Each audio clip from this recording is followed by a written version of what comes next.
এই বছর আমার জন্মদিনে আমরা চলে গেছিলাম কলকাতা রাজবাড়ি। এখানে প্রথমেই আমরা নিয়েছিলাম গন্ধরাজ চিকেন, ফিশ ফ্রাই, ডাল, ঝুরঝুরে আলুর ভাজা, হ্যাঁ ভাত তো অবশ্যই সাদা ভাত, আলু পোস্ত। আর সঙ্গে নিয়েছিলাম দু রকমের ইলিশ মাছ, একটা হচ্ছে সর্ষে ইলিশ আর একটা বরিশালের ইলিশ। আর ছিল সঙ্গে পোলাও আর চিকেন কষা।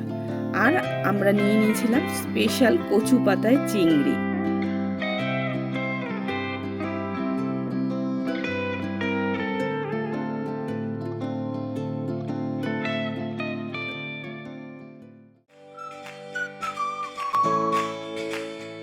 ওনারা আমাদের কমপ্লিমেন্টারি ডেজার্ট দিয়ে দিলেন।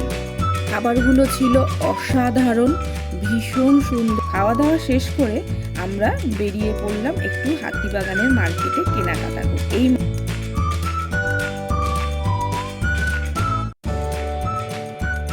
আর খাওয়া দাওয়া কেনাকাটি সব শেষে আমরা এই দেখুন গাড়িতে বসে পড়েছি। এইবারে ক্লান্ত হয়ে গেলেও মনে ছিল অনেক আনন্দ।